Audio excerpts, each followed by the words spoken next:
كان رسول الله صلى الله عليه وسلم يقبل وهو صائم. پیغمبر صلی الله علیه وسلم بکر خپل بیبی خپل کړه وهو صائم او هغه د روجې په حالت کې ويباشر وهو صائم او کله به بدن خپل ولګو د خپل بیبی د بدن سره او هغه د روجې په حالت کې ولكنه املككم لاربه. خدا خبره ساتي چې پیغمبر صلی الله علیه وسلم بخپل حاجت په قابو کې ساتو یا خپل عورت په قابو کې ساتو.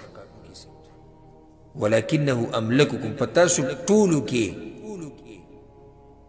څوک دومره نشته چې د پیغمبر صلی الله علیه وسلم په شان خپل حاجت په قابو کې وساتي. هغه خپل حاجت په قابو کې ساتو کنټرول کې به. دا حدیث متفق علیه دی په صحیح بخاری صحیح مسلم کې دی واللفظ لمسلم او دا لفظ د امام مسلم دی او په روایت کې څه درځي په رمضان یعنی په رمضان کې به خپل بیبیانې ښکلولې. امام مسلم دا حدیث په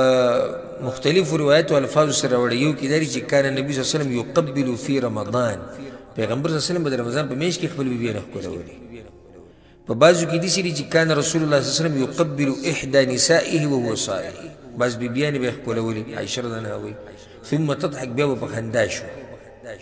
ولې به په خندا شوه؟ انها هي المقبله. ځکه چې دا کومه بیبي چې به یادوي چې هغه به ښکلول نو هغه دا په خپله وه نو بیا به د حیا د لاسې درجې کې مسکی شوه. صرف امام ابن حجر په دې باندې اکتفا کړی دی چې دا متفق علیه حدیث دی. حالانکه دا حدیث امام ابو داود ترمذی ابن ماجه او نسائی او امام احمد بن حنبل دی ټول راوړی دی. دلته دی چې بیبي به ښکلوله او هغه به د روجې په حالت کې ویباشر وهو صائم مباشرت به کوو. دا یباشر اخستی شوی د بشره نه سرمن ته وایي سرمن ته. نو معنی دلته څه ده چې د سړي سرمن ولګي د چا سره؟ د زنانه د سرمنې سره. کله دا په معنی د کوروالي م راځي فالآن باشروهن هلته معنی د کوروالي ده خو دلته چې مراد کوروالی نه دی ځکه چې نور روایتونه او دلایلونه دا ښکاري چې کوروالی په داسې ټیم کې څه دی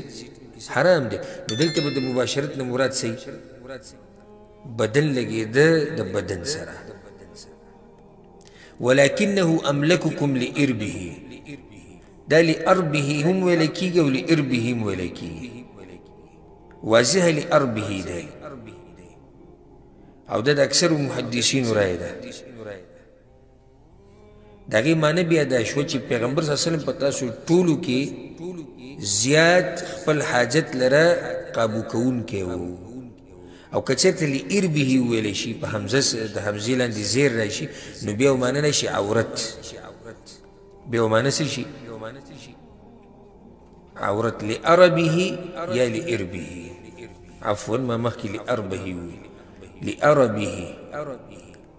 که چېرته موږ داسې وایو لاربه نو بیا ومعنی څه شي چې خپل حاجت به کنټرولو حاجت کوم چې سړی د بیبي نه پوره کوي. او که چېرته داسې وایي لاربه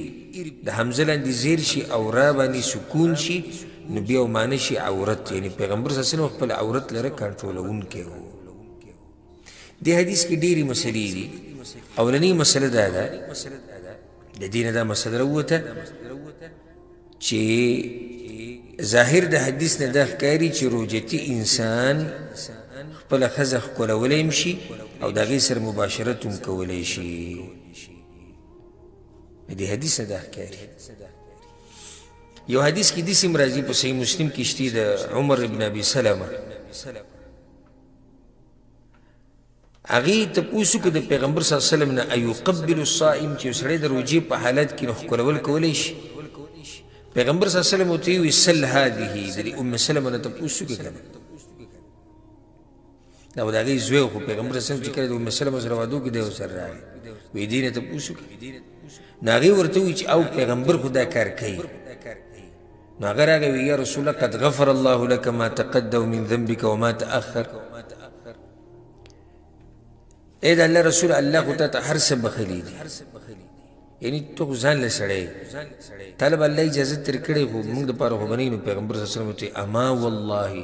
انی لاتقاکم لله واخشاکم له یاد ګورئ دا خبره چې پتا شو ټول کې د الله نه ګوره زیات سیریدونکې په یو حدیث کې د سیم راځي امام مالک راوړی چې یو سړی راولګېدو خپله ښځه یې ښکل کړه وهو صایم او هغه د روژې په حالت کې نو دا خبره په بیا ډېره درنه شوه چې یاره دا کار به جایز وي او که نه به نو خپله ښځه یې ولېږله به پیغمبر صلی الله علیه وسلم پسې چې تپوس وکړي نو هغه لاړه په ام سلمه پسې رضی الله عنها هغې ته وایي داسې کار شوی دی نو ام سلمه ورته وایي چې پیغمبر صلی الله علیه وسلم به دا کار کوو که نه هغه هم کړی دی روژې په حالت کې خپل بیبیانې ښکل کړي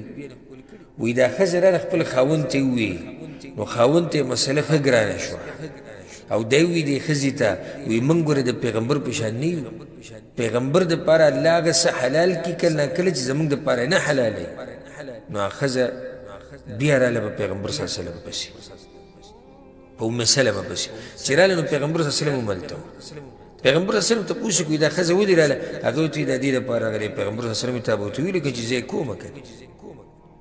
وی ما ورته دقې شان وي خو خاونې وایي چې موږ د پیغمبر په شان نه یو د هغه دپاره الله هغه څه حلال کړي کله ناکله زموږ دپاره حلال نه وي نو پیغمبر صلی الله علیه وسلم غصه شو دا وی والله انی لاتقاکم لله زه ګوره په تاسو ټولو کې زیات تقوادار یم دا کار ګوره تقوا خلاف نه دی سبحان الله یو روایت کې راځي امام ابو داود راوړی دی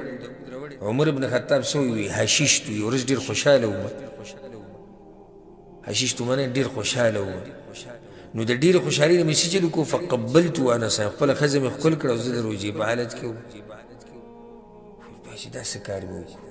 بیا رالم په پیغمبر صلی الله علیه وسلم پسې ما ورته وایي چې یا رسول الله لوی کار رانه وشي وایي څه چل دې وکړو وایي ما ورته وایي چې ښځه مې ښکل کړې ده او زه د روژې په حالت کې پیغمبر صلی الله علیه وسلم ورته ارأیت لو مضمضت من الماء وانت صائم ته چې کله په اوبه خولې ته ور واچوې او د خولې کې یې وچورلې په دې سره روژه ماتېږي هغه وایي نه نو فما بس بیا دغه مسله ده و دیږي کې سبحان الله د پیغمبر صلی الله علیه وسلم دې پوهې ته وګوره څه ناشنا خبره وکړي سړی چې دې څه مطلب شو مطلب یې دا شو یو سړی د خولې ته اوبه واچولې مطلب دا چې تېرېږي خو تېرې کړي نه دي صرف په د خولې کې وچورلولې او بیا یې ټوکړي روژه ورسره ماته نه شو نو دغه شان د کوروالي په ابتدا کې سړی ښځه ښکلوي خو صرف یې ښکل کړه کورواله خو یې نه دی کړی که نو څنګه چې هلته صرف په خوله کې اوبه وچورلولې او بیا یې توکړې تېرې یې نه کړي روژې ماته نه شو دلته خو د دې ښځې سره کوروالی نه دی کړی خو صرف یې ښکل کړې ده نو چې ښکل کړې ده نو بیا پې نشتي چې کوروالی پکې ونه شي او هم دا واضح قول دی چې دا جایز دی د روژتي دپاره چې د خپلې ښځې نه خوند واخلي او یې ښکل کړي خو بغیر د څه نه بغیر د کوروالي نه دا قول راجح دی او دا د ډېرو سلفونو دا قول نقل دی ابو هریره سعد بن ابي وقاص سعید بن جبیر او نور او دا د امام ابو حنیفه رحمه الله مذهب دی او دلایلو په رڼا کې دا مضبوط دی ښه چا دا خبره کړې ده سبحان الله وي دا کار د هغه چا دپاره جایز دی چې شهوت یې په حرکت کې رانه شي دا ډېره ناشنا خبره کړې زه دا وایم چې شهوت یې په حرکت کې نه راغلی دی ښځه نه ښکلوي خو ښځې چې ښکلي خو شهوت یې په حرکت کې راغلی دغه قول کمزوری که چا دا ویلي چې بوډا ښکلولی شي خو ځوان نه حالانکې دوی دا خبره هم کمزوري ده ځکه چې د حدیث کې تیر شو عایشه رضی الله عنها ته وګوره او دغه شان حدیث د عمر بن ابي سلمه هغه ځوان و نو دوی ته پیغمبر صلی الله علیه وسلم اجازت ورکړی نو چې دوی ته اجازت ورکړی دی نو دا خبره کمزوري ده دا خبره کمزوري ده چې ځوان یې نشي ښکلولی او بوډا دپاره اجازت شته دا خبره کمزوري ده اخرنۍ مسله به د حدیث کې ذکر کړو هغه ده که چېرته یو سړی د خپلې ښځې سره ښکلول کوي یا بدن د هغې د بدن سره ولګي او څه خوند تیالي او دې درمیان کې د دوی نه سپینې اوبه لاړې شي او مزي لاړې شي نو په هغې سره روژه نه ماتېږي او که چېرته مني ترې لاړه شي مني نو د څلورو فقهاو کم امامان چې دي څلور امامان چې کم دي د هغوی د قول مطابق روژې ماته شوه که مني ترې لاړه شي وي روژې ماته شوه او بعض علماء دا وی لکه امام ابن حزم او امام شوکانی، امام صنعانی او شیخ البانی رحمه الله وی نه ماتېږي دې سره روژه، ځکه چې کوروالي سره روژه مات په دې څه دلیل دی چې مني د بدن نه وته روژه ماته شو. هغه ورته وایي حدیث کې دي چې یدعو شهوته، الله وایي د زما لپاره شهوت پرېښودی، نو ده چې دا منۍ دا کار وکړو دا شهوت پوره کړو مني چې دې لاړ، نو دوی ورته جواب کې ورکوي دا ښځې چې ښکل کړه وایي دی دې څه نه ښکل کړي، شهوت نو شهوت خو دا و. نو خپل ځاني خو زما زړه دقې ته مطمئن کېږي کوم قول چې د امام ابن حزم دی او د شیخ الباني او د صنعاني او د شوکاني، دوی دا خبره چې دلیل کې سوچي کې دا مضبوطه ده،